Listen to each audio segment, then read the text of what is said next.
Breaking news Hyderabad గచ్చిబౌలిలో భవనం కుప్పకూలిన ప్రాంతంలో సహాయక చర్యలు కొనసాగుతున్నాయి. అంజయ్ నగరంలో 8 అంతస్తుల బిల్డింగ్ కూలి 2 మృతి చెందారు. హిటాచీతో శిథిలాలను అధికారులు తొలగిస్తున్నారు.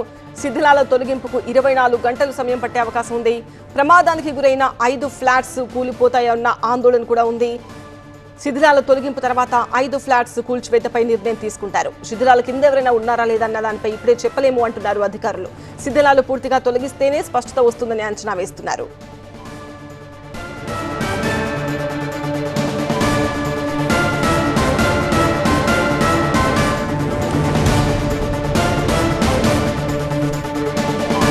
చూస్తున్నారు కదా, కుప్పకూలిన బిల్డింగ్ కేవలం 50 అంటే 50 గజాల్లోనే 7+1 మొత్తం 8 అంతస్తుల భవనాన్ని నిర్మించారు.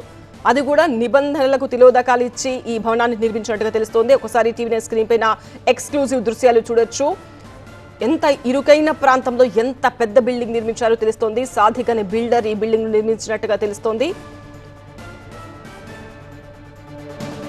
అయితే ఆ పక్కనున్న భవనం కూడా ఈ బిల్డింగ్ పడిపోయిన తర్వాత అది కూడా ప్రమాదకర స్థితిలోకి వెళ్ళిపోయింది.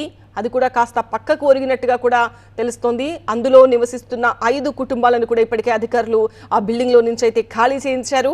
ఈ శిథిలాల తొలగింపు పూర్తయిన తర్వాత అప్పుడు ఆ బిల్డింగ్ని కూడా కూల్చేయాలా లేదంటే దానికి ఏదైనా మరమ్మతులు చేయించుకుంటే సరిపోతుందన్న దానిపై నిర్ణయం తీసుకుంటారు.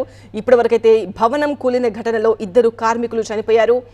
ఇంకెవరైనా శిథిలాల కింద ఉన్నారా అన్న అనుమానాలు కూడా ఉన్నాయి. మైక్రో కెమెరాస్ ని పంపించి అక్కడ ఎవరైనా ఉన్నారా బయటికి తీసే ప్రయత్నం చేస్తున్నారు. ఇప్పటివరకైతే ఇంకెవరు ఉన్నట్టుగా అయితే సమాచారం లేదు. శిథిలాలన్నీ పూర్తిగా తొలగిస్తేనే అక్కడ ఇంకెవరైనా ఉన్నారా అన్న దానిపై వివరాలు తెలుస్తాయంటున్నారు అధికారులు.